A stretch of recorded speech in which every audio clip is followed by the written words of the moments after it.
আল্লাহ বলেন আমি যথাযথভাবে একটা কাহিনী, একটা ঘটনা তোমাদেরকে শোনাবো। লিকাউমি ইউমিনুন, যারা বিশ্বাসী তাদের জন্য আমি এই ঘটনাটা শোনাচ্ছি। কি ঘটনা শোনো? ইন্না ফিরআউনা আলা ফিল আরদি, অবশ্যই এই জমিনে একজন ফেরাউন ছিল। এই ফেরাউন ছিল কেমন? সে ছিল সীমা লঙ্ঘনকারী, সে ছিল ফ্যাসিস্ট, সে ছিল এই পৃথিবীতে ওলু প্রকাশকারী। আল্লাহর সীমা পার হয়ে সে চলে গিয়েছিল। আল্লাহ রাব্বুল আলামিনের বিধান সে বাইরে রেখে এমন উপরে গেছে, সে নিজে আল্লাহ দাবি করে বসে আছে। বলেছে আনা রব্বুকুমুল আ'লা, আমি তোমাদের বড় রব। এই ঘোষণাটা এস্টাবলিশ করার জন্য ও যা যা হাতে নিয়েছিল, ও শুধু ওই জামানায় হাতে নেয়নি, কিয়ামত পর্যন্ত বহু ফেরাউন দুনিয়া আসবে, তারা ওইটা হাতে নেবে। কি নিয়েছিল আপনি বলেন তো? এক নম্বরে ওয়াজাআলা আহলাহা শিয়া, সে জমিনের ভেতরে বিভিন্ন দল বিদলে মানুষকে বিভক্ত করে রেখেছিল। এই 54 বছরে আমার মনে হয় বহু ফেরাউন এইটা করেছে। এখনো সেই ফেরাউনের তৎপরতা থেমে নেই, ও এখনো কাজ চালাচ্ছে। ও হয়তো বিদায় নিয়েছে, কিন্তু ওর চামচারা যারা আছে তাদেরকে দিয়ে এখনো করাচ্ছে। জমিনের ওপরে যাদেরকে ফেরাউন দুর্বল করে রেখেছিল, জুলুম করে অত্যাচার করে বিভিন্ন পদে উঠতে না দিয়ে এদেরকে দুর্বল করে ফেরাউন রেখেছিল। আমি আল্লাহ একটা ইচ্ছা করলাম, এই দুর্বল পার্টি মুসা আলাইহিস সালামের দল, এদেরকে আমি আল্লাহ কি করব? না জাআলাহুম আইম্মাতান, জাতির নেতা তাদেরকে বানাবো। অনুমাক্কিনা লাহুম ফিল আরদ, এতটুকু শেষ না, আমি আল্লাহ জমিনে তাদেরকে শাসন ক্ষমতা দেব। কেন দেব? অনুরিয়া ফিরআউনা ওয়া হামানা, আমি ফেরাউন আর হামান মানে মন্ত্রী পরিষদকে, ফেরাউনের যারা ছিল তাদেরকে আমি দেখাবো। ও জনুদাহুমা, এবং তাদের যে সৈন্যবাহিনী দলের লোক, তাদেরকে আমি দেখাবো যে তাদের তোমরা ভয় পেতে। মিনহুম মা কানু ইয়াহদারুন, যাদের উপরে তোমাদের ভয় ছিল, এরা আসলে না জানি কি হয়ে যায়, আমি আল্লাহ তোদের দেখাবো যে দেখ আমি পারি। ওয়াও হাইনা ইলা উম্মি মূসা আনারদিহি, আল্লাহ পাক বলেন আমি ওহী করেছিলাম মুসা আলাইহিস সালামের মায়ের কাছে যে আমি তোমার সন্তানকে তোমার কাছে ফিরিয়ে দেব। এই 15 বছরের দিকে তাকান, কত সন্তান মায়ের বুক থেকে হারিয়েছে, কত জায়গায় পালিয়ে রেখেছে। আল্লাহ পাক জানে এখন সবগুলো আস্তে আস্তে ওপেন করে দিচ্ছে। আমার ভাইরা, আমি কাটসাট কথা বলি কারো মন পাওয়ার জন্যে, কারো খুশি হওয়ার জন্যে না। এদেশে এখন যা চলছে, আপনি যদি চরিত্রকে বাঁচাতে চান, ছেলেদেরকে মেয়েদেরকে ছাত্র শিবিরে ছাত্রী সংস্থায় চোখ কান বুঝে দিয়ে দেন, নয়তো পারবেন না। কারণ এখন চলছে কি দেখছেন, ওপেন চলছে সব। এই কঠিন মুহূর্তে আপনার সন্তানকে আপনি বাঁচাতে পারেন শুধু এই 2টা সংগঠনে দেন, আমি গ্যারান্টি দিব আপনি পারবেন। ঢাকাতে সেখানে নামাজ পড়াতাম, জমার একজন নাস্তিক, বামপন্থী রাজনীতি করে মুরব্বী হয়ে গেছে। গোপনে একদিন এসে আমার বাসাতে কলিং বেল টিপ দিয়ে, আমি তো চেহারা দেখেই বুঝে ফেলেছি যে এ শয়তান মার্কা লোক, কারণ চেহারা দেখলে কিছু বোঝা যায়। দাড়ি গোপ কিচ্ছু নেই। আমার এখানে এসেছে, তাও সিগারেট খেয়ে ফেলে দিল, দেখলাম সিসি ক্যামেরায় সব দেখা যাচ্ছে।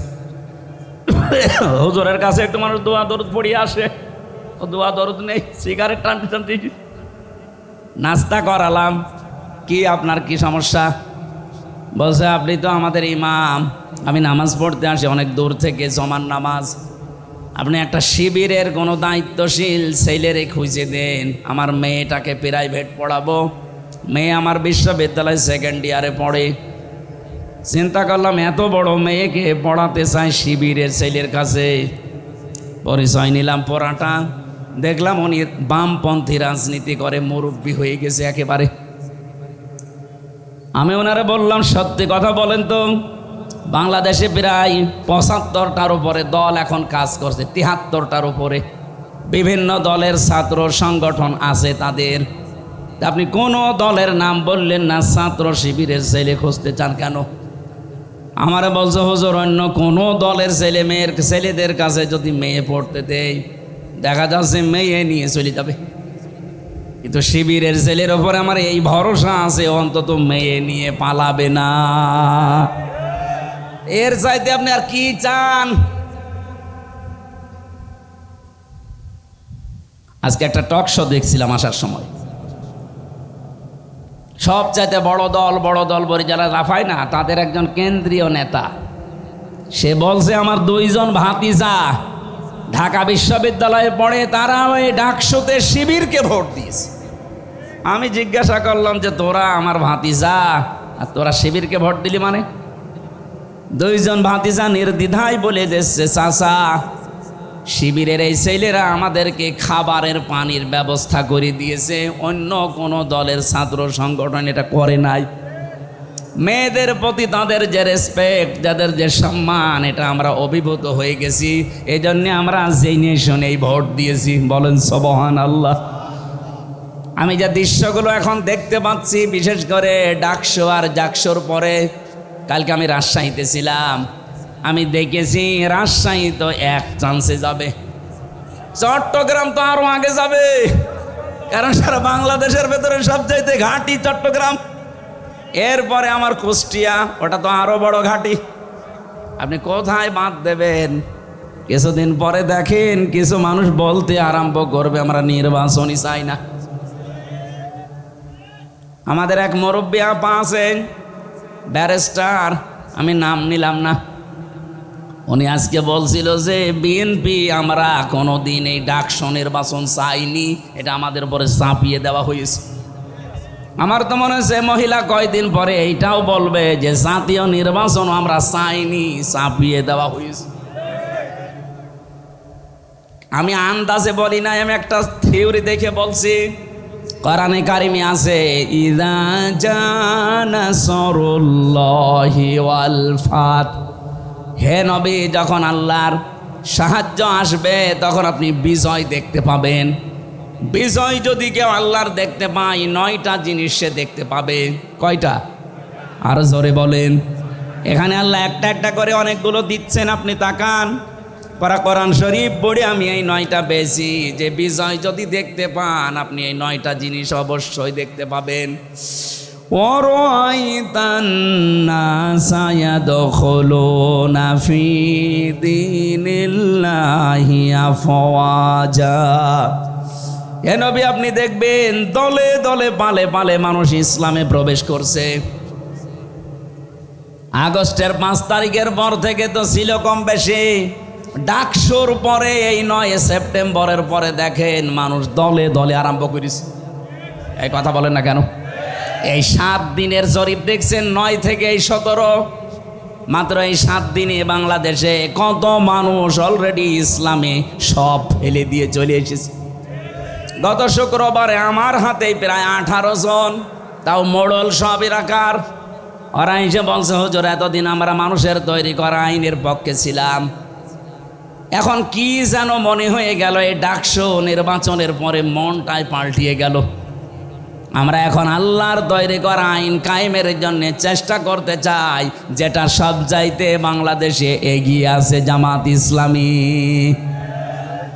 নবীজির হাদিস পড়েছিলাম, আন ইবনে ওমর রাদিয়াল্লাহু তাআলা আনহু قال قال النبي صلى الله عليه وسلم فاتبعوا الصياد الاعظم।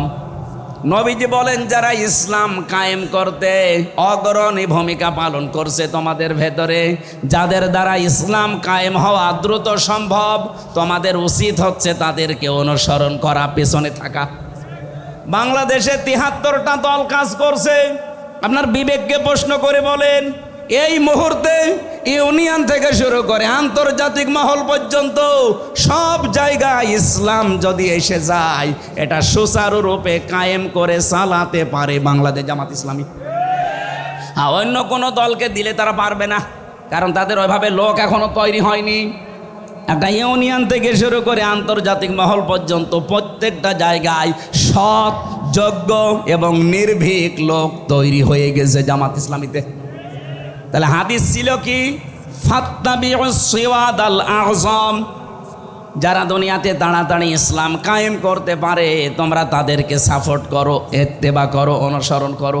তে আমি তার বানিয়ে বলছি না, মিলে যাচ্ছে এই জন্যে বলছি। বলেন আপনার সাথে না মিললে আমি কি হাদিস বানাবো? হুজুর আমাদের নাম বলতে পারেন না, তা আপনার নাম আছে, আমি কি জোর করে আপনার নাম এখানে ঢোকাবো?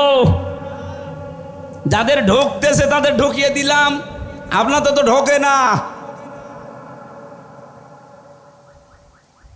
আমার ভাইরা কথাগুলো বিবেকের আয়না দিয়ে একটু ভাবেন। কি অ্যাম্বুলেন্স? গাড়িটা ছেড়ে দিন, গাড়িটা ছেড়ে দিন, তাড়াতাড়ি ছেড়ে দিন। সুবহানাল্লাহ আলহামদুলিল্লাহ লা ইলাহা ইল্লাল্লাহ, সুবহানাল্লাহ আলহামদুলিল্লাহ লা ইলাহা ইল্লাল্লাহ।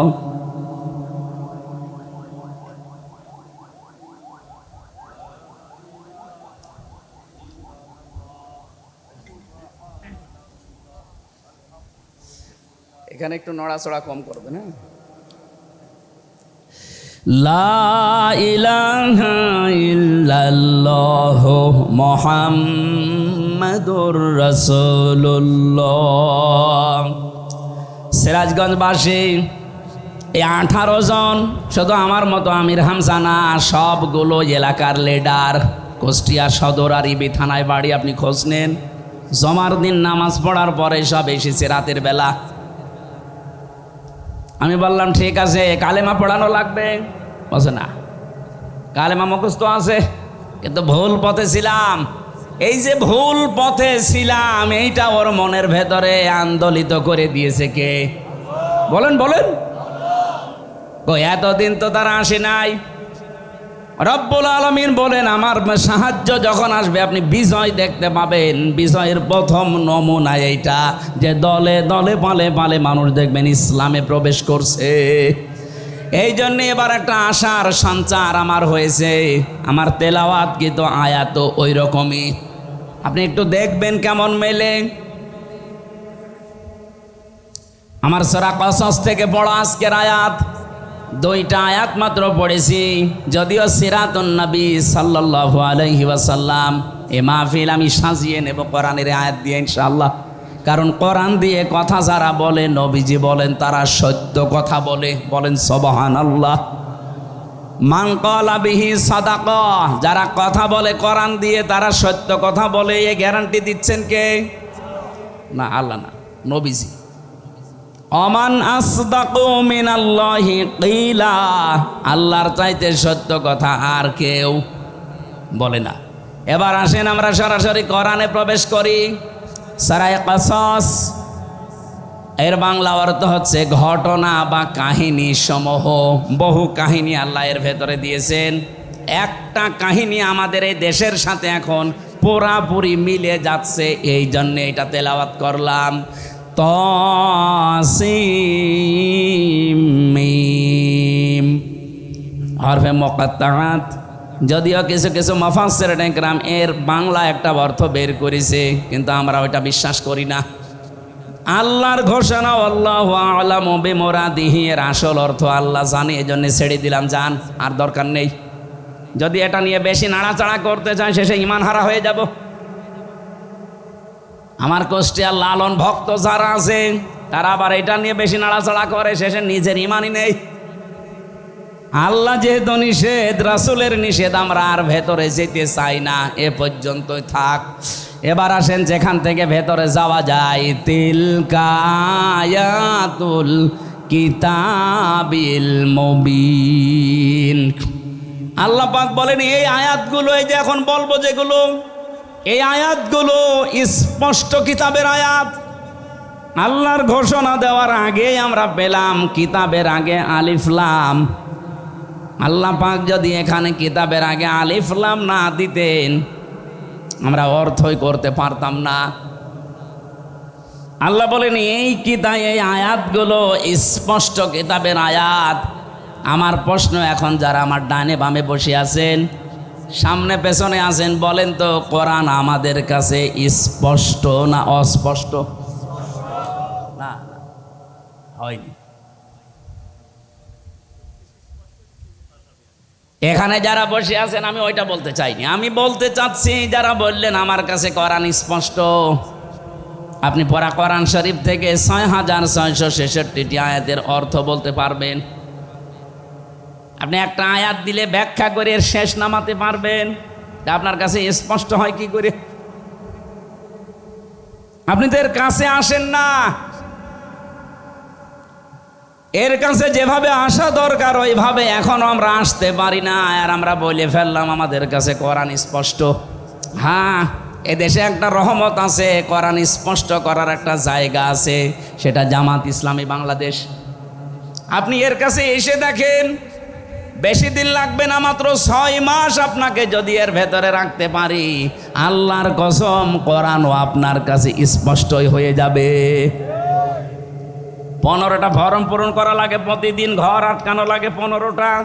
এর প্রথম ঘরই আপনি কোরআন পড়েন কিনা আগে লেখেন, কয় আয়াত পড়েন, বুঝে পড়েন না না বুঝে পড়েন, ওইটা আবার লেখা লাগবে। বাংলাদেশে এমন কোনো দল নেই যে দলের কর্মসূচিতে এরকম পয়েন্ট পয়েন্ট করা আছে দেখান। যদি কয়েকটা থাকেও তারা এখান থেকে হাওলাত নিয়েছে। কে কথা বলছেন এখানে? আমি কয়েকটাই পেয়েছি, তাদেরও দেখি এখান থেকে সব ধার করা, হাওলাত নেওয়া। কিন্তু জামাত ইসলামী বাংলাদেশ এই 15টা পয়েন্ট আপনি 6 মাস পূরণ করে দেখেন, আপনার মনে হবে আমি বিশ্ববিদ্যালয়ে পড়াশোনা করছি। এই জন্য কোরআন স্পষ্ট করতে হলে এই দলে আপনাকে আসা লাগবে। আহ্বান জানাচ্ছি, আসেন, মাত্র 6 মাস থাকেন, জীবন আপনার পাল্টিয়ে যাবে। কারণ এরা নিজেরা ট্রেনিং দিয়ে পাল্টাবে না, কোরআন দিয়ে পাল্টাবে। এই কথা বলেন না কেন? আল্লাহ পাকের পরে দিয়েছেন আল মুবিন কিতাব, শুধু না, এটা কিন্তু স্পষ্ট কিতাব। আল্লাহর যে প্রশংসা আমরা আদায় করি যতগুলো কারণে, তার 1 নাম্বার কারণই এইটা, আলহামদুলিল্লাহিল্লাযী আনজালা আলা আবদিহিল কিতাবা ওয়া লাম ইয়াজআল লাহু ইওয়াজা।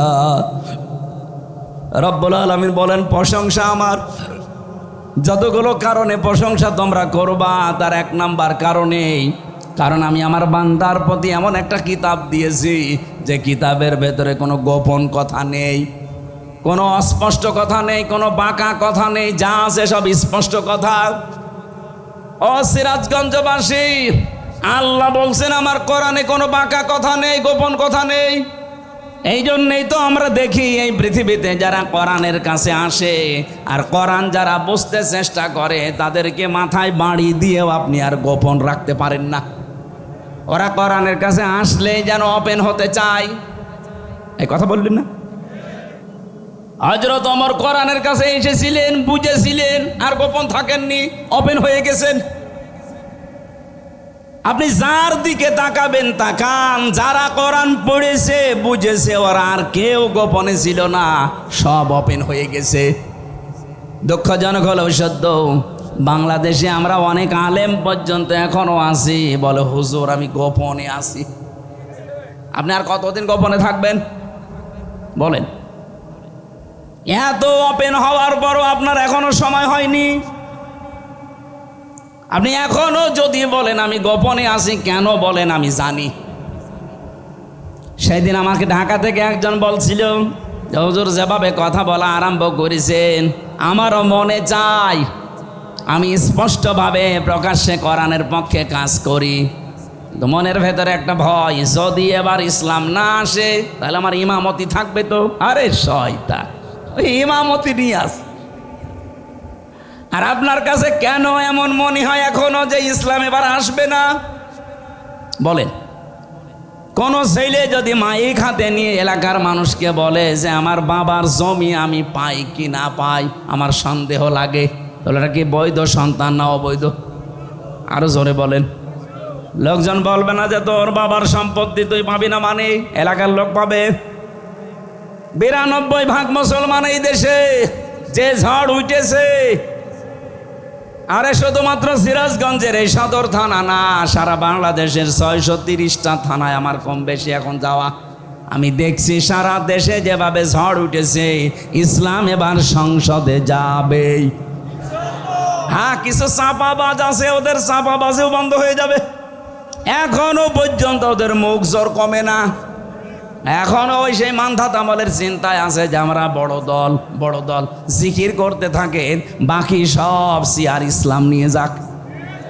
আপনি জিকির করতে থাকেন, এখনো পর্যন্ত জোশ চাপিয়ে দেওয়ার অভ্যাস আপনার গেল না।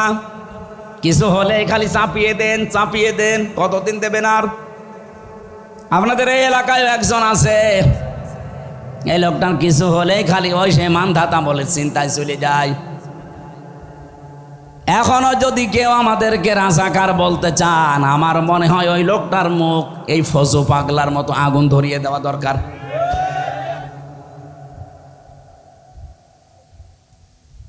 আমাদেরকে রাজাকার বলে যদি এই দেশে এখন দাবিয়ে রাখতে চান, আমাদের মাত্র 37 জন রাজাকার ছিল, আর আপনারা যারা বলেন তাদের 1040 জন। ঝাঁঝর যদি সইকে বলে তোর পেছনে ফোঁটা, কি করবেন বলেন তো? সইয়ের পেছনে ফোঁটা কয়টা? আর ঝাঁঝরের আপনার 1040 জন। লজ্জা করেন আপনার? এখন থেকে আর কোনো কথার জবাব দেওয়া হবে না, জবাব নেওয়া হবে। ইমান দাদা বলে চিন্তা যেই করবে তার কোনো কথার জবাব আমরা দেব না, জবাব আমরা চাই। আপনার 1040 জন, আপনার লজ্জা লাগে না?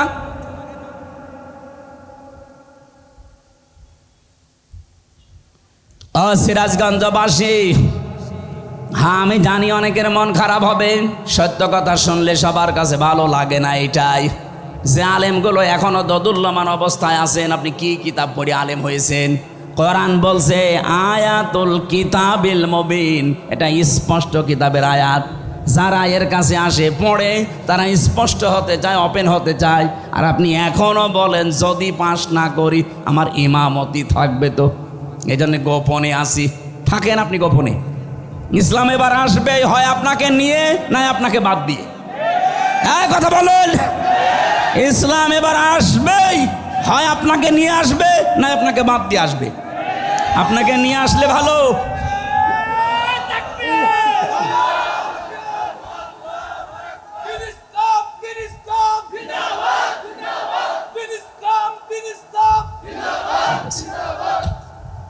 আপনাকে নিয়ে আসলে তো আপনার কপাল ভালো, যদি আপনাকে বাদ দিয়ে আসে কি হবে টের পাচ্ছেন? তখন এসে বলবেন আমার ইমামতি যেন না যায়। আপনার ইমামতি থাকবে তখন, কারণ আপনি তো মুনাফিক। কথা বলেন না কেন? মুনাফিকের পেছনে তখন নামাজ হবে। এই জন্য আহ্বান জানাচ্ছি, ওপেন হন। এখন আলেমদের, ইমামদের, খতিবদের উচিত এই যে মুহূর্ত চলছে, এখনো যদি আপনি সেই বলেন আমি আসি সেই 15 বছর আগে, আপনি আবার কবে? সেদিন ইমাম সম্মেলন ছিল আমার কুষ্টিয়ার পুরা জেলার আলেমরা এসেছিল, কয়েক হাজার। কয়েকজনকে আমি প্রশ্ন করেছি যারা এখনো ইসলামের পক্ষে ডাইরেক্ট আসতে পারছেন না, ইসলাম অবশ্যই এবার আসবে, কিন্তু আপনার কি হবে তখন? দেখলাম একবারে 1500 বলছে আসি এবার। আমরাও চাই সারা বাংলাদেশের কোনো আলেম যেন অন্তত এবার ইসলাম কায়েমের এই পথে পেছনে না থাকে। আলেমরা এবার সামনে থাকবে ইনশাআল্লাহ। এক কথা বলেন, আপনার দায়িত্ব আছে একটা, আপনি পালন করেন না। আল্লাহ আমাদেরকে একটা আশার বাণী শোনাচ্ছেন, তিলকা নাতলু আলাইকা মিন নাবাই মূসা ওয়া ফিরআউনা বিল হাক্কি লিকাউমিন ইউমিনুন। এটা যে তেলাওয়াত হচ্ছে এটা কিন্তু আমির হামজার তেলাওয়াত না, নাতলু, আল্লাহ বলেন আমি তেলাওয়াত করছি। আলাইকা আপনার কাছে, মিন নাবাই মূসা ওয়া ফিরআউনা, মূসা এবং ফেরাউনের বিল হাক্কি, একটা কাহিনী, সত্য কাহিনী আপনাদের আমি শোনাবো। এখানে শোনাচ্ছেন কে বলেন তো? আল্লাহ পাক যদি এখানে এখন আসতেন আর এই পিপল বাড়িয়া বাজারে বসে বসে যদি এই কাহিনীটা শোনাতেন, শুনতেন না? বলেন বলেন। আরে উনি শোনাতেন, উনি এখন আসতে পারছেন না, ওনার মানায় না এটা, এই জন্য আমির হামজাকে দিয়ে অ্যাডভার্টাইজ করাচ্ছে। আল্লাহ বলেন আমি যথাযথভাবে একটা কাহিনী, একটা ঘটনা তোমাদেরকে শোনাবো। লিকাউমি ইউমিনুন, যারা বিশ্বাসী তাদের জন্য আমি এই ঘটনাটা শোনাচ্ছি। কি ঘটনা শোনো? ইন্না ফিরআউনা আলা ফিল আরদি, অবশ্যই এই জমিনে একজন ফেরাউন ছিল। কি ছিল? বলেন বলেন। এই ফেরাউন ছিল কেমন? সে ছিল সীমা লঙ্ঘনকারী, সে ছিল ফ্যাসিস্ট, সে ছিল এই পৃথিবীতে ওলু প্রকাশকারী। আল্লাহর সীমা পার হয়ে সে চলে গিয়েছিল। আল্লাহ রাব্বুল আলামিনের বিধান সে বাইরে রেখে এমন উপরে গেছে, সে নিজে আল্লাহ দাবি করে বসে আছে। বলেছে আনা রব্বুকুমুল আ'লা, আমি তোমাদের বড় রব। এই ঘোষণাটা এস্টাবলিশ করার জন্য ও যা যা হাতে নিয়েছিল, ও শুধু ওই জামানায় হাতে নেয়নি, কিয়ামত পর্যন্ত বহু ফেরাউন দুনিয়ায় আসবে, তারা ওইটা হাতে নেবে। কি নিয়েছিল আপনি বলেন তো? এক নম্বরে ওয়াজাআলা আহলাহা শিয়া, সে জমিনের ভেতরে বিভিন্ন দল বিদলে মানুষকে বিভক্ত করে রেখেছিল। এই 54 বছরে আমার মনে হয় বহু ফেরাউন এইটা করেছে। টপিওয়ালাদের ভেতরে দেখেন বিভিন্ন জিনিস দিয়ে দল বিদলে বিভক্ত করে রেখেছে। ওর 5 কলি, ওর 3 কলি, ওর উঁচা টুপি, ওর আকীদা ঠিক নেই, এই নাম বলে বলে। অথচ ইসলামের মূল জায়গায় কিন্তু আমরা এক। কেউ কি আমরা কোনোদিন বলেছি যে ফরজ নামাজ 4 রক্ত? বলেন বলেন। রোজা 28টা, এই বলেন না কেন? মূল জায়গায় কিন্তু আমরা ঠিক আছে। এই শাখা প্রশাখা দিয়ে দিয়ে আমাদেরকে দলে বেদলে বিভক্ত করে রেখেছে। এটা ফেরাউনের প্রথম কাজ। বাংলাদেশে যারা করে রেখেছিলেন, আল্লাহর কসম তারাও এক প্রকার ফেরাউন। এখনো সেই ফেরাউনের তৎপরতা থেমে নেই, ও এখনো কাজ চালাচ্ছে। ও হয়তো বিদায় নিয়েছে, কিন্তু ওর চামচারা যারা আছে তাদেরকে দিয়ে এখনো করাচ্ছে। এখনো এই দেশের অনেক নামধারী আলেমকে দিয়ে এদেশে একামতে দিনের কর্মী যারা, তাদের বিরুদ্ধে এখনো ফতোয়া দেওয়াচ্ছে। এই কথা বলেন না কেন? কত বলো মুরব্বী আলেম দেখছি এখনো মাইকের সামনে বলছেন জামাত ইসলাম কোনো ইসলামী দল না, এরা মওদুদিবাদ। মওদুদিবাদ বলে কোনো বাদ দুনিয়ায় আছে স্যার? নেই। আমরা মওদুদি রহমতুল্লাহ আলাইহে তাকে আমরা আমাদের মাযহাবের ইমাম মানি না। মানি না। তার মাসলা মাসাইলেও আমরা নেই না। মাযহাবের ইমামও তাকে আমরা মানি না। তার শুধু যত লেখা আছে একটা বিষয় আমরা নিয়েছি, এই যে গণতান্ত্রিক পদ্ধতিতে ইসলাম কায়েম করা একটা পদ্ধতি। হ্যাঁ, ভুল হতে পারে। আপনার যদি এটা ভালো না লাগে, ভুল হয়, আপনি নতুন কোনো কিছু পারলে সেটা করেন। আপনি নিজেও করবেন না, যারা করছে এগিয়ে যাচ্ছে করতেও দেবেন না। আপনি কি হয়েছেন কি? আপনি যে আলেম নামে জালেম, এ জাতি কিন্তু বুঝে ফেলেছে। এমন এমন ফতোয়াবাজি এখন করছে, কিছু মানুষকে দেখছি তারা বলছে জামাত ইসলামী যদি এবার রাষ্ট্র ক্ষমতায় আসে, তারা নাকি কওমি মাদ্রাসা রাখবে না, তারা হাফেজি মাদ্রাসা রাখবে না, তারা দেওবন্দি মাদ্রাসা রাখবে না, তারা সুন্নিয়াতের মাদ্রাসা রাখবে না, সব ধ্বংস করে দেবে। আপনি এত বড় মিথ্যা কথা বলতে পারলেন? বাংলাদেশ জামাত ইসলামীর আন্ডারে এদেশে এখনো হাজার হাজার হাফেজি মাদ্রাসা চলে। আমি আজকে যেখানে খাবার খালাম হাফেজি মাদ্রাসা, ওটা জামাত ইসলামী চালাই, সিরাজগঞ্জে না? আল ইসলাম নাকি জানো, দারুল ইসলাম। শুধু এইটা না, আমার কুষ্টিয়ায় চলেন, মাগুরায় চলেন, হাফেজি মাদ্রাসা, কওমি মাদ্রাসা, এগুলো জামাত ইসলামী বাংলাদেশের ভাইদের টাকা দিয়ে খোঁজ চলছে। তারা যদি সব বন্ধই করে দেবে, এগুলো চালাচ্ছে কোন কারণে? এগুলো কেন বলছেন আপনারা আমরা জানি। যখন জাতি এক হওয়ার চেষ্টায় আছে, আপনাদেরকে নিয়ে মুনাফিকরা টাকা পয়সা খাওয়িয়ে বলাচ্ছে। জাতির লোকদেরকে আহ্বান জানাচ্ছি, আলেম নামে কোনো জালেমের এই কথায় আপনারা আর বিভ্রান্ত হবেন না। এবার যদি একবার পা পিছলে যায়, এই দেশে ইসলাম আসতে কিন্তু অনেক দেরি হয়ে যাবে। জীবনে চর্মচোখে আর দেখতেও পাবেন না যে ইসলাম আসলে কি স্বাদ। আমার তো জীবনের বড় আকাঙ্ক্ষা, চর্মচকে আমি কিচ্ছু চাই না, শুধু দেখতে চাই 56,000 বর্গ মাইল আল্লাহর কোরআন দিয়ে চলছে। এখানে যারাই বাদ সাজবে মনে করবেন ওইটাই হয় জাতির শত্রু না ইসলামের শত্রু, সে যাই হোক। প্রত্যেক নবীর জীবনী আমি পড়ে পড়ে দেখেছি, যতগুলো নবীর জীবনী আমার সামনে এসেছে শুধু 2 জন নবীর জীবনী বাদ দিয়ে প্রত্যেকটা নবীর জীবনী আমি এটা পেয়েছি। হ্যাঁ, একটা হযরত আদম আলাইহিস সালাম আর হযরত সুলাইমান আলাইহিস সালাম, এই 2 জন নবীর জীবনী বাদ দিয়ে কোনো নবীর জীবনী আমি পাইনি যে এই নির্দেশ ছিল না আনাকিমুদ্দিন, যে দিন কায়েম করো। প্রতিটি নবীর জীবনে এই আদেশ ছিল যে আনাকিমুদ্দিন, দিন কায়েম করো, ওয়ালা তাতাফাররাকু ফি, এখানে ফতোয়াবাজি করবা না। আপনার কত জায়গায় কত কিছু হয়ে যাচ্ছে, ফতোয়া দেন না। দিন কায়েমের জন্য মানুষ সব এখন এক জায়গায় হওয়ার চেষ্টায় আছে, আর আপনি একবার ফতোয়া দেওয়া আরম্ভ করে দিলেন। আপনাকে দিয়ে আল্লাহ এই কাজ করাবে না। এই আয়াতের পরবর্তী শব্দে আপনি দেখবেন আছে কাবুরা আলাল মুশরিকিনা মা তাদউহুম ইলাইহি। হে নবী, আপনি যেদিকে মানুষকে ডাকেন যে আসো আল্লাহর বিধান কায়েম করি, এই সত্যি করে বলেন, এটা রেকর্ড হচ্ছে। বাংলাদেশ জামাত ইসলামী কোনো দিন বলেছে আমরা মওদুদির বিধান কায়েম করতে চাই? বলেন বলেন, কেউ যদি বলতে পারেন বুকে হাত দিয়ে বলেন। এরা তো সারা জীবন নিয়ে 41 সালে প্রতিষ্ঠিত দল, তখন থেকে আরম্ভ হয়ে বলে যাচ্ছে যে আমরা আল্লাহর বিধান কায়েম করতে চাই। আরে ভাই, পদ্ধতি ভুল হতে পারে, আমি তো বারবার বলছি, কিন্তু তাদের মনে তো এইটা আছে যে আমরা আল্লাহর বিধান কায়েম করতে চাই। কোনদিন তারা বলেছে এই পর্যন্ত ছাড়ে যে আমরা ভগবানের বিধান চাই, আমরা বাবার বিধান চাই? কোন কারণে এই দোষ চাপিয়ে দেন বলেন? এটা তো কাফেরদের স্বভাব। প্রত্যেকটা নবীর জীবনে এটা ছিল। আল্লাহ বলেন, হে নবী, আপনি মানুষকে ডাকেন এই দিকে, আমি জানি, কিন্তু আপনার এই ডাক শোনার পরে রাগ হবে, মন খারাপ হবে। কাদের?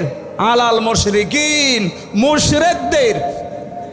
সুতরাং বাংলাদেশে আমরা যেখানে দিন কায়েম করার কথা বলি, যারা রাগ করেন, মাস্ট বি আপনি একটু খোঁজ খবর নিয়ে দেখেন ওই লোকটার দ্বারা কোনো না কোনোভাবে শিরিক হচ্ছে। আর শিরিক হলে লোকটা কি? মুশরিক। বলেন বলেন। সিরাত মাহফিল শুনেছি কিন্তু খুব কম। সিরাতের নামে যেগুলো হয় আমাদের দেশে, আসলে এটা সিরাতের ভেতরে পড়ে না। ওই নবীর জন্মের আগের কাহিনী বলা হয়। এই কি আরম্ভ হয়েছে এখানে? না, এই কথা বলা যাবে না ভাই। আপনি শুনতে তো পাচ্ছেন নাকি? আর মোবাইল ইউজ করেন কেন? আপনি রাখেন মোবাইল, রাখেন, আবার ইউজ করা যাবে না। সিরাত মানে জন্ম, সিরাত মানে জীবন চরিত্র। তো জীবন যখন শুরু হবে সেখান থেকে তো আপনি আলোচনা আরম্ভ করতে পারেন। আপনি আরম্ভ করেছেন সে মান্ধাত আমলের, নবীজির জন্মই হয়নি, ওইটাকে আপনি মিলাদ বলতে পারেন। কিন্তু মিলাদুন নবী সাল্লাল্লাহু আলাইহি সাল্লাম নাম দিয়ে যে ঈদে মিলাদুন নবী বানিয়েছেন, এটা কিন্তু বেদাত ভাই, এটা ইসলামে নেই। যদিও এই সমস্ত কথাগুলো আমাদের এই রাজশাহী বিভাগ, খুলনা বিভাগ, এ বিভাগে না বললেও সমস্যা নেই, কারণ এই এলাকার মানুষ অত ঝামেলা না। এগুলো চলে বেশি চট্টগ্রাম আর সিলেটে, পাগল হয়ে যায়। অথচ যেটার জন্য পাগল হওয়ার কথা ওইটার জন্য কিন্তু পাগল হয় না। আপনি মিলাদুন নবী নাম দেন। পৃথিবীতে আল্লাহ পাক 2টা ঈদ দিয়েছেন আমাদের জন্য, একটা ঈদুল আজহা, ঈদুল ফিতর। এর বাইরে কোনো ঈদ নেই। যদি কেউ নতুন করে ইসলামে কিছু প্রবেশ করায় সে কাফের। বলেন, ইসলাম থেকে কেউ যদি কিছু বাদ দিতে চায় সেও কাফের। ইসলাম থেকে দেশে এই 54 বছরে বহু কিছু অনেকে বাদ দিতে চেয়েছে। আমি কি এটা বানিয়ে বললাম? বাদ দিতে চাইনি। এই যে মেরাজের যে সম্পত্তি, ছেলে যদি 2 টাকা পায়, মেয়ে 1 টাকা পাবে, এই নিয়মটা বানিয়েছে কে? এইটা পর্যন্ত অনেকে তুলে দেওয়ার চেষ্টা ছিল। তাহলে ইসলামের যেটা আছে ওটা যদি কেউ তুলে বাদ দিতে চায় সে কিন্তু কাফের হয়ে যাবে। না, এটা রিভাব দেওয়া লাগবে। কারা আছে দায়িত্বে? রিভাব দেন, আওয়াজ বাড়িয়ে দেন, গলা বসে যাচ্ছে। ইসলামের ভেতরে নতুন কিছু যদি কেউ প্রবেশ করাতে চায় এই 92% মুসলমানের দেশে, সেও কি এদিকে তাকান, কোন দিকে তাকিয়ে আছেন? ডক্টর মোহাম্মদ ইউনূস, 2 জন নবীর নাম তার, মোহাম্মদ আর কি 2 নবীর নাম নিয়ে আপনি 1 বছর 1 মাস পার করে ফেললেন। কি করছেন আপনি? আর আপনি এখন গানের মাস্টার নিয়োগ দিচ্ছেন, শরীর চর্চার মাস্টার নিয়োগ দিচ্ছেন। কেন এখন 1 থেকে 5 পর্যন্ত একটা আলেম নিয়োগ দেওয়া যায় না কোরআন শেখানোর জন্যে? 92% মুসলমান এটা আমরা চাই না। বলেন বলেন, কারা এ দাবি করেন সরকারের কাছে? দেখি, লিল্লাহে তাকবীর। দেখেন তো হাত তোলেনি কে? দেখেন, এই দাবি আমাদের সবার। সুতরাং আমরা জানি মিডিয়ার মাধ্যমে তাদের কাছে পৌঁছাবে। আমরা খুব তাড়াতাড়ি গানের মাস্টার যেমন নিয়েছেন, নাচের মাস্টার নিয়েছেন, শরীর চর্চার মাস্টার নিয়েছেন, 1 থেকে 5 পর্যন্ত একজন আলেম কোরআন শিক্ষার মাস্টার নেওয়া লাগবে। এটা যদি ওনার কানে নাও যায়, আরো সে চলে গেছে ইনশাআল্লাহ। এই জন্য ইসলামের ভেতরে নতুন কিছু প্রবেশ করাবেন না, যা আছে ইসলাম এইটাই। ঈদে মিলাদুন নবী পালন করাও জায়েজ নেই, এটা বানানোও জায়েজ নেই, এটা স্পষ্ট বেদাত। আশা করছি এ বিষয়ে সতর্ক থাকবেন। মিলাদ শব্দের শাব্দিক অর্থ যেটা, এটাও যদি মানুষ একটু মেনে চলতো, তাও তো অন্তত বলতাম যে আসেন আমরা মিলাদ পড়ি। মিলাদ মানে কি? জন্ম। বিলাদুন থেকে এসেছে। মিলাদ মানে কি? জন্ম। নবীজির জন্মের সময় যে কাহিনীগুলো আমরা দেখেছি, একটা কাহিনী আমাদের জীবনে পাওয়া যায় না। বিশ্বনবীর জন্মের সময় সিরাত ইবনে হিশাম বলছে, নবীজি জন্মের পরে 3 জন মহিলার দুধ পান করেছিলেন। তার নিজের মা হজরতে আমেনা, 2 নম্বরে উম্মে আইমান নামে এক দাসীর, 3 নম্বরে মুহাম্মাদুর রাসূলুল্লাহ দুধ পান করেছিলেন হালিমাতু সাদিয়া রাদিয়াল্লাহু তাআলা আনহা। এ মহিলা তখনও পর্যন্ত মুশরিকা ছিল। নিজে বর্ণনা করছে সিরাত ইবনে হিশামে যে আমি মোহাম্মদকে কোলে তুলে আমার ডান স্তন দিলাম, সে পান করেছে, বাম স্তন দিলাম, সে মুখ বের করে নিয়েছে। যতবার মুখ লাগালাম ততবার আমার স্তন থেকে মুখ বের করে নিয়েছে। চোখের ইশারা দিয়ে যেন আমাকে জানাতে চাই, মা হালিমা জোর করেন কেন? ডান স্তন এটা আমার অধিকার ছিল, আমি পান করেছি। বাম স্তন এটা আমার অধিকার না, এটা আমার দুধ ভাই আব্দুল্লাহর অধিকার। পৃথিবীতে আমি ভাইয়ের হক নষ্ট করার জন্য আসি না, এসেছি ভাইয়ের হক ফিরিয়ে দেওয়ার জন্যে। ও সিরাজগঞ্জবাসী, যেই নবীর জীবনী শোনার জন্য বসে আছেন, মিলাদ পড়তে আপনি পাগল। মিলাদের প্রথম তো এইটা যে মিলাদ মানে জন্ম। তিনি জন্ম নিয়ে কি করলে আপনি দেখেন, ভাইয়ের হক ফিরিয়ে দেয় মায়ের কোলে বসে। আর সেই নবীর উম্মত আমরা যারা যত বড় হচ্ছে তত ভাইয়ের হক মারার জম হচ্ছি। কি মিলাদ পড়েন আপনি? নবীজি এখানে ভাই বলতে শুধু দুধ ভাই, আপন ভাই না। আল মুসলিম আখুল মুসলিম, মুসলমান মুসলমানের। বলেন বলেন, 6টা হক তার উপরে আপনার আছে, আপনার উপরেও তার 6টা হক আছে। এই 6টা হক আপনাকে পালন করা লাগবে। 1 নম্বরে তাকে দেখলেই সালাম দেওয়া লাগবে। এটা কিন্তু উঠে গেছে দেশ থেকে, সালাম আমরা দেই শুধু দলীয় লোক দেখে। এই কথা বলছেন না কেন? অনেক মানুষের অভ্যাস হচ্ছে আগে টুপি দেখে যে আমার দল কিনা, জব্বা দেখে, জামা দেখে, শরীরে পোশাক আশাক দেখে তারপরে বলে আসসালামু আলাইকুম। সালাম দেওয়া লাগবে। এ লোকটা দল দেখে না মুসলমান দেখে। এমনকি মুসলমান আর অন্যান্য জাতি যদি এক জায়গায় থাকে তাও আপনাকে সালাম দেওয়া লাগবে। ওয়াসসালামু আলা মানিত্তাবা'আল হুদা। এখানে যারা হেদায়েত প্রাপ্ত, আল্লাহ পাক তাদের উপরে শান্তি নাজিল করুন, বলেন আমিন। তাহলে এই সুন্নতটা, এই হকটা এখন থেকে আপনি আদায় করবেন, সে দলীয় লোক না হলেও। 2 নম্বরে, সে যদি অসুস্থ হয় তাকে দেখতে যাওয়া লাগবে। আমার তো মনে হচ্ছে এই হকটা বাংলাদেশে এখন জামাত ইসলামী 100% পালন করছে। আপনি দেখেন, হিন্দু, সে তো আমার ধর্মের লোক না, সে আমার দলেরও লোক না। এখান থেকে প্রায় 30 কিলোমিটার দূরে চলে যাচ্ছে দলীয় 8-10 জন লোক নিয়ে হিন্দু অসুস্থতারে দেখতে। আপনি অন্য কোনো দলের ভেতরে এইটা যদি দেখাতে পারেন, আমি সাথে যাব, চলেন। আমি তো পাই না দেখতে। আশা করছি এটা সবার আমল করা দরকার। 3 নম্বরে, এই লোকটা যদি মারা যায়, অবশ্যই আপনি যদি সময় পান তার জানাজায় হাজির হবেন, তাকে দাফন কাফনের ব্যবস্থা করবেন। একটা মানুষ মারা গেলে তার আর ইবাদত থাকে না। ওয়াবুদ রাব্বাকা হাত্তা ইয়াতিয়াকাল ইয়াকিন। আল্লাহ পাক বলেন, ইবাদত করো ওই দিন পর্যন্ত যতদিন ইয়াকিন না আসে। এখানে ইয়াকিন মানে মরণ। তার মানে আপনার ইবাদত করা লাগবে কোন দিন পর্যন্ত? মরণ পর্যন্ত। আপনার মরণ পর্যন্ত ইবাদত শেষ, এরপরে ইবাদত আরম্ভ হবে আমাদের। আমরা যারা জীবিত আছি, আমাদের ইবাদত আরম্ভ হবে আপনার মরণের পর। আপনি মরে গেলে যদি আপনার দাফন কাফন না হয়, আপনার লাশ ধোয়ানো না হয়, কবর দেওয়া না হয়, এ গোনাহ আপনার হবে না, এ গোনাহ হবে আমাদের। কারণ এই দায়িত্ব কার? আমাদের। এরকম 6টা হক আমি পেয়েছি। আমি আশা করছি হাদিস পড়ার পর দেখি এদেশে একেবারে আদায় হয় না হকগুলো, অথচ মিলাদ পড়ার জন্য পাগল।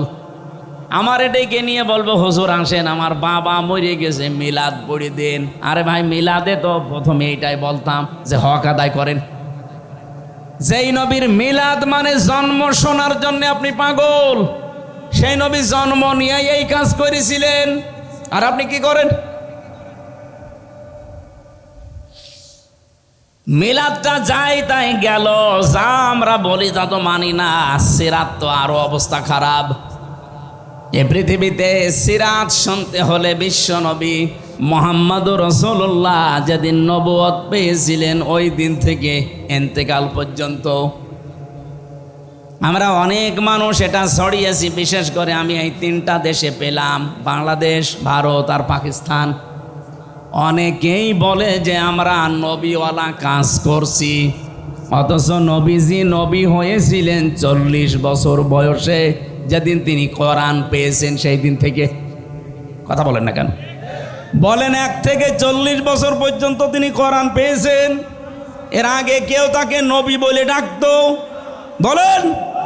রসুল বলতো? কি বলতো? হয়তো খুব বেশি হলেও বলতো আল-আমিন আস-সাদেক, আর ওনার নাম ছিল আব্দুল্লাহ বিন মোহাম্মদ, মোহাম্মদ বিন আব্দুল্লাহ, এতটুকুই শেষ। পুরা আরব জাহানের ভেতর ওনার নাম যদি মানুষ জেনে থাকে, খুব বেশি হলেও জানতো হয় আল-আমিন আস-সাদিক, ওনার নাম ছিল মোহাম্মদ বিন আব্দুল্লাহ, আর কিছু নেই। কিন্তু উনি 40 বছর বয়স থেকে আর এতটুকুই ছিলেন না। এরপরে যোগ হয়েছে মুহাম্মাদুর রাসূলুল্লাহ। তাহলে এই দিন থেকে শুরু করে যেদিন ইন্তেকাল হয়, পুরা এই 23 বছরের জীবন আপনাকে অনুসরণ অনুকরণ করা লাগবে। কি কথা বলেন না কেন? আপনি যে সিরাত শুনতে এসেছেন, সিরাত মানে জীবন চরিত্র। তার চরিত্র শুরু হয়েছিল যেই দিন থেকে তিনি নবী হলেন, রসুল হলেন।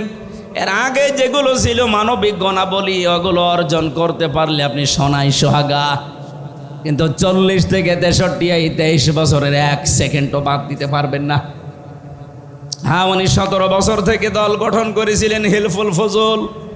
আপনি যদি নিজেকে কন্ট্রোল করতে চান যৌবনের তাড়নাকে, তাহলে হিলফুল ফজলের মতো একটা সংগঠনে আপনাকে যোগ দেওয়া লাগবে। বাংলাদেশে আমি যেটা পেয়েছি, ইসলামী ছাত্র শিবির। আপনি দেখেন, চরিত্রকে কন্ট্রোল করতে হলে এই মহা দুর্যোগের সময় ইসলামী ছাত্র শিবির ছাড়া বাংলাদেশে এখন কোনো দল আপনি দেখাতে পারবেন না। কম বেশি প্রত্যেকের মেয়েদের আমরা ঝামেলা পাচ্ছি, কারো চরিত্রই নেই। এমনকি কেউ ডাল খায়, বাবা খায়, বাকিটা বললাম না। আরে ভাই, আমি নিজে তো বিশ্ববিদ্যালয়ে দেখেছি, বিশ্ববিদ্যালয়ের যে রুমগুলো, আবাসিক রুম থেকে বের হচ্ছে সকালবেলা মদ দিয়ে কুলি করে বের হচ্ছে।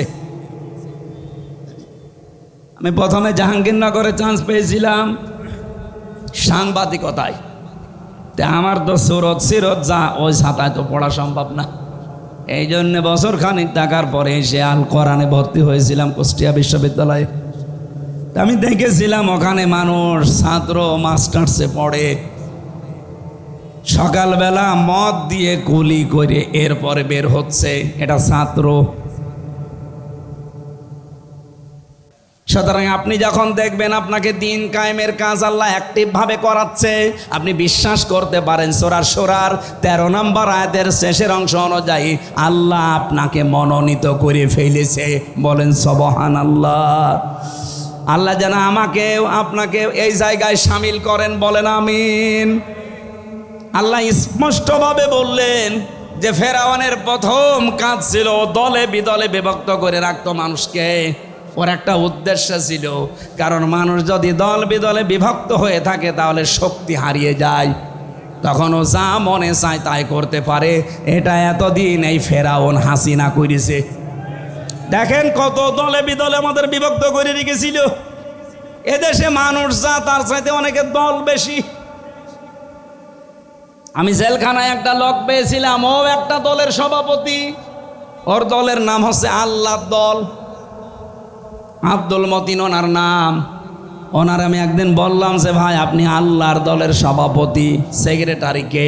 বলছে আমার ছেলে, আর কেউ নেই সারা বাংলাদেশে, উনি সভাপতি, ওনার ছেলে সেক্রেটারি, এই শেষ। এটা হাসিনার করা, দলে বিদলে বিভক্ত করে করে দাদাদের এই হুকুম মতো আমাদেরকে এভাবে করে রেখেছিল। এটা ফেরাউনের নিয়ম। কার নিয়ম? 2 নম্বরে ছিল ও দলে বিদলে বিভক্ত করে মানুষদেরকে দুর্বল করে রাখতো।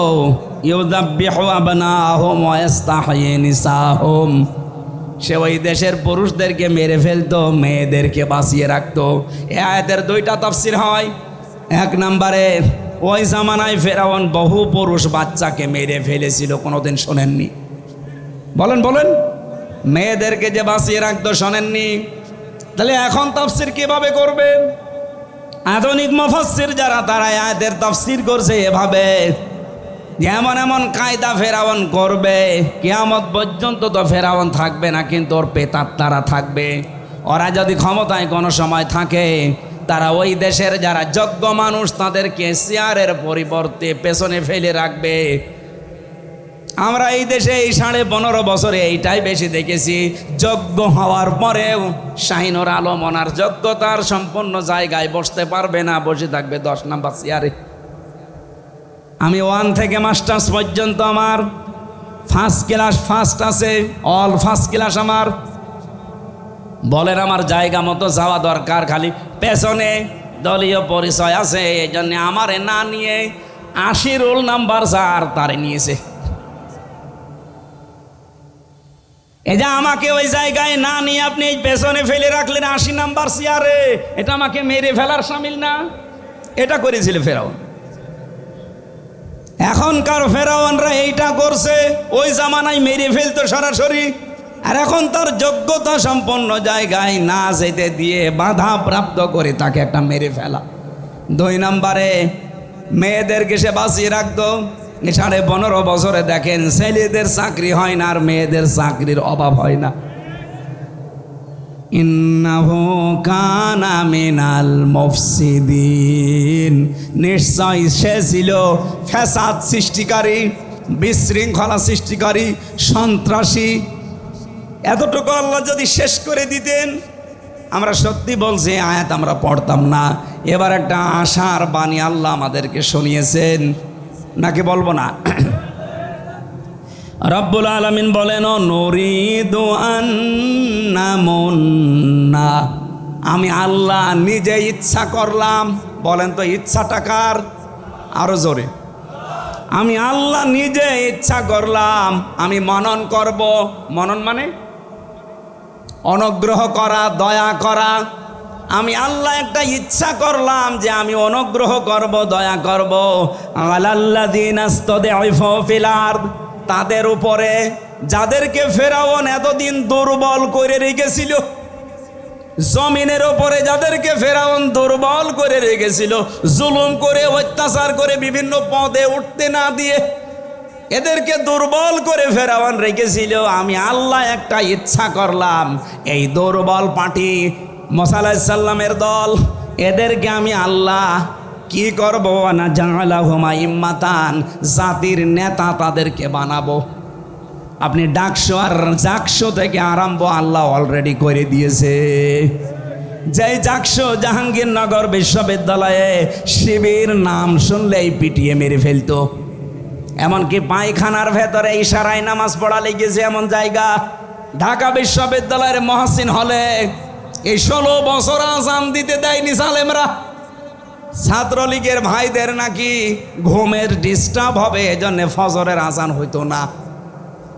এবার ডাকশোতে শিবির প্যানেল পাশ করার পরে তার পরের দিন মাইকে আজান আরম্ভ হয়েছে। আল্লাহু আকবার, জবান খুলে বলেন আল্লাহু আকবার। আল্লাহর যে ঘোষণা ছিল না জাআলাহুম, তাদেরকে আমি জমিনের নেতা বানাবো। বলেন তো এটা কি আমি বানিয়ে বলছি না হচ্ছে? ওয়ানা জাআলাহুমুল ওয়ারিসিন, এবং এই জমিনের উত্তরাধিকারী আমি আল্লাহ তাদেরকে বানাবো। আমার মনে হচ্ছে আল্লাহ যেন তার সিদ্ধান্ত এখন বাস্তবায়ন আরম্ভ করে দিয়েছে। আর আল্লাহ যদি কোনো কাজের ইচ্ছা করে ওটা কেউ রদ করতে পারে? ইন্না রব্বাকা ফাআলুল লিমা ইউরিদ, তোমার রব যা চায় তাই করে। অনুমাক্কিনা লাহুম ফিল আরদ, এতটুকু শেষ না, আমি আল্লাহ জমিনে তাদেরকে শাসন ক্ষমতা দেব। কেন দেব? অনুরিয়া ফিরাউন ওয়া হামানা, আমি ফেরাউন আর হামান, হামান মানে মন্ত্রী, মন্ত্রী পরিষদকে ফেরাউনের যারা ছিল তাদেরকে আমি দেখাবো। ও জনুদাহুমা, এবং তাদের যে সৈন্যবাহিনী দলের লোক তাদেরকে আমি দেখাবো যে তাদের তোমরা ভয় পেতে। মিনহুম মা কানু ইয়াহদারুন, যাদের উপরে তোমাদের ভয় ছিল এরা আসলে না জানি কি হয়ে যায়, আমি আল্লাহ তোদের দেখাবো যে দেখ আমি পারি। আল্লাহ যেন তার এই সিদ্ধান্ত এবার বাংলার জমিনে বাস্তবায়ন করে, বলেন আমিন। এই কায়দা আল্লাহর জানা আছে না নেই? আর সেই শক্তিও আল্লাহর আছে না নেই? আমাদের আল্লাহর ওপরে আমাদের 100 ভাগের 100 ভাগ বিশ্বাস আছে। উনি যা বলেছেন তাই করবেই। উনি আমাদের মতো না, সকালে এক কথা বলে বিকাল আর এক কথা বলে। কথা বললে না কেন? ওয়াও হাইনা ইলা উম্মি মূসা আন আরদিহি, আল্লাহ পাক বলেন আমি ওহী করেছিলাম মুসা আলাইহিস সালামের মায়ের কাছে যে আমি তোমার সন্তানকে তোমার কাছে ফিরিয়ে দেব। এই 15 বছরের দিকে তাকান, কত সন্তান মায়ের বুক থেকে হারিয়েছে, কত জায়গায় পালিয়ে রেখেছে। আল্লাহ পাক জানে এখন সবগুলো আস্তে আস্তে ওপেন করে দিচ্ছে। আমার তো আয়াতগুলো পড়লে মনে হয় বাংলাদেশে এই মাত্র কোরআনের এই আয়াত আল্লাহ কেবল নাজিল করছে। প্রশ্ন কি আপনার?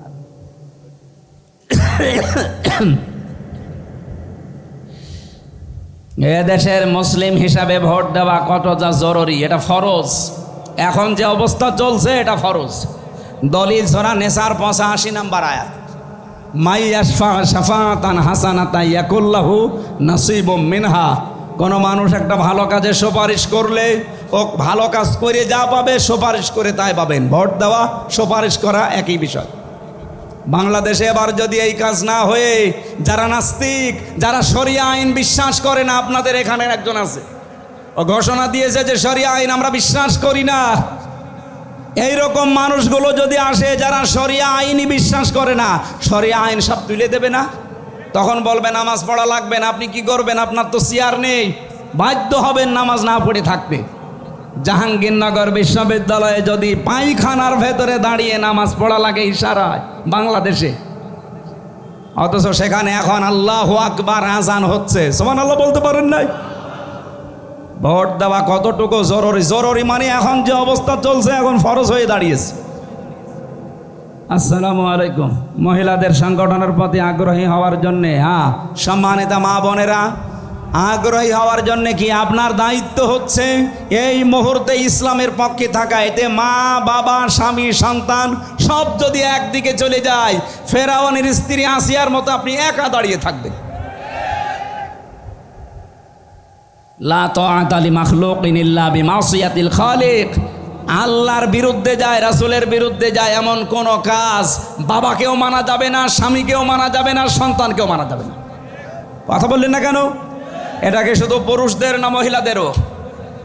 আমি যে হাদিস পড়েছিলাম মুআয ইবনে জাবাল থেকে, ইয়ামেন দেশে যখন গভর্নর করে নবীজি পাঠাচ্ছিলেন এই সাহাবীকে, ঘোড়ার রাকাবের ভেতরে অলরেডি পা দিয়ে দিয়েছে। নবীজি বললেন, শোনো, এমন একটা দেশে তোমারে পাঠাচ্ছি, যেহেতু দায়িত্বে আছো এই জন্যে বহু মানুষ হাদিয়া তোফা নিয়ে আসবে কাজ সিদ্ধি করার জন্যে, কাজ উদ্ধার করার জন্যে। হাদিয়া নিতে পারো, ওই পর্যন্ত যতক্ষণ হাদিয়া থাকবে। যদি ওটা ঘোষের পর্যায়ে পড়ে জীবনেও নিতে পারবা না। আমার মনে হয় সে অবস্থা এখন পৃথিবীতে নেই। এতটুকু নবীজি শেষ করে দেননি। বিশ্ব নবী বলেন, হে মুআয ইবনে জাবাল, ইসলামের কাঁটা কিন্তু নড়তেই থাকবে, বাতাসে নড়বে। ধর্মের কল কিসে নড়ে? বলেন বলেন। এমন একটা সময় এসে যাবে আমার উম্মতের ওপরে, আলা ইন্না রিহাল ইসলামি দায়রাতুন ফাদুরু মাআল কিতাবি হাইসুদার, আলা ইন্নাল কিতাবা ওয়াস সুলতানা লা ইফতারিকান। এদিকে তাকান। আলা, সাবধান, ইন্নাল কিতাবা, নিশ্চয় কিতাবের ভেতরে মানে কোরআন শরীফের ভেতরে, অল ফুরকানা, আলা ইন্নাল কিতাবা ওয়াস সুলতানা, সুলতান মানে রাজত্ব, রাজনীতি। নবীজি বলেন, মুআয ইবনে জাবাল ভালো করে শোনো, এমন একটা সময় সামনে আসবে আমার উম্মতের ভেতরে বহু মানুষ তারা আল্লাহর কোরআন আর রাজ্য রাজনীতি আলাদা করে ফেলবে। এটা কি ১৫০০ বছর আগের কথা এখন মিলছে না? এই কথা বলেন না কেন? এ পর্যন্ত তো শেষ না, এর পরে আছে ফালা তুফারিকুল কিতাব, সাবধান উম্মতেরা, কোনোদিন আল্লাহর কিতাবের কোরআনের রাজনীতি থেকে নিজেকে আলাদা করবা না। সুতরাং এখন যে যা ফতোয়া দিক, কেউ যদি আমাদেরকে ধর্মান্ধ বলে, কেউ যদি বলে ধান্দাবাজ, কেউ যদি বলে রাজনীতি করে, শুধু যে যা বলে বলুক, পেছনে কেউ কুকুর ঘেউ ঘেউ করবে করুক, কারোর দিকে তাকানোর দরকার নেই। আমাদের একটাই টার্গেট থাকবে, ইসলাম এবার সংসদে নেবই। আমার এখন প্রতিটা গণসংযোগে প্রায় হাজার হাজার মানুষ শুধু মোসাফা করার জন্য। আমার তো মনে হচ্ছে এক একটা গণসংযোগে কমপক্ষে একটা মাহফিল হয়ে যায়। ওদের এখন সবার আওয়াজ, যাবরে যাবরে, সংসদে যাবরে। ইনশাল্লাহ যে আওয়াজ তুলছে সারা দেশ, আশা করছে এবার কোরআনে কারিমকে আমরা জায়গা মতো নিয়ে যেতে পারবো। একবার নিয়ে যেতে দেন, কিয়ামতের আগে ইসলামের কাছ থেকে কোনো জালেম, কোনো মুনাফিক আর এই দেশ আর নিয়ে নিতে পারবে না। কারণ অন্য যারা আছে,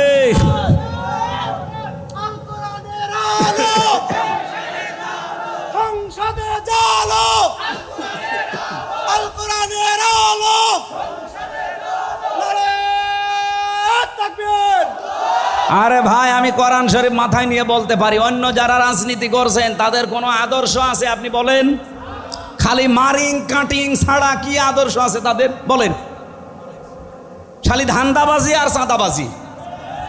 এ জেলায় হয়তো এখনো শুরু হয়নি। এদের আদর্শ কি আপনি বলেন? খালি ধান্দাবাজি আর চাঁদাবাজি। কিন্তু ইসলাম দিয়ে যারা এদেশে রাজনীতি করে তাদের ধান্দাবাজিও নেই, চাঁদাবাজিও নেই। আমি প্রথম শব্দেই বলেছিলাম, জামাত কর্মী, সমাজকর্মী। আল্লাহ রাব্বুল আলামিন, আমরা একটা একটা করে বলতে পারতাম, গলা বসে যাচ্ছে, সকালবেলা থেকে ৫-৬টা করে অনুষ্ঠান। যতটুকুই বলেছি আল্লাহ জানে আয়াতগুলো আমাদেরকে এবার দেখান। আরো জোরে বলেন। সম্মানিত মা বোন যারা এসেছেন, আল্লাহ রাসূলের পথে চলতে গিয়ে পৃথিবীর কারো অনুসরণ করার দরকার নেই। এটা যদি দুনিয়ার সব হারিয়ে যায়, যাক।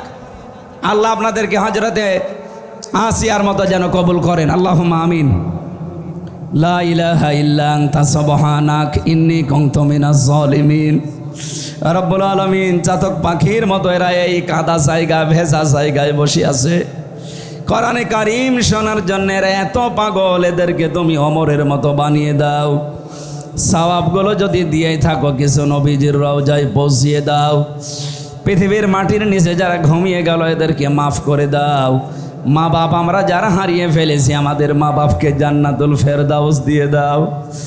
এ মাহফিলটা বাস্তবায়নে এই হরিণা পিপল বাড়িয়া বাজারের এলাকার মানুষেরা যেভাবে কষ্ট করেছে, পয়সা দিয়েছে, আল্লাহ তুমি তাদেরকে ওসমানের মতো মঞ্জুর করে নাও। সম্মানিত মা বোনদেরকে তুমি হেফাজত করো আল্লাহ। এরাও হযরতে আসিয়ার মতো কঠিন পরীক্ষা দিতে যাচ্ছে, এদেরকে তুমি মেহেরবানি করে বাঁচাও। এদের ঈমান আমল নিয়ে হেফাজত করো। এদের জীবনে অনেক রোগ শোক আছে, তুমি তাদেরকে মুক্ত করো। আমার কণ্ঠটা অধিকাংশ সময় বসে যায়, আল্লাহ আমি ভিক্ষা চাই, আমার কণ্ঠটা কোরআনের জন্য তুমি ভিক্ষা দাও। আমার শরীরটাকে তুমি আগের অবস্থায় ফিরিয়ে দাও। সম্মানিত সভাপতি আল্লাহ আমার আরাফাতের ভাই আলহাজ সাইদুল আলমকে কবুল করো।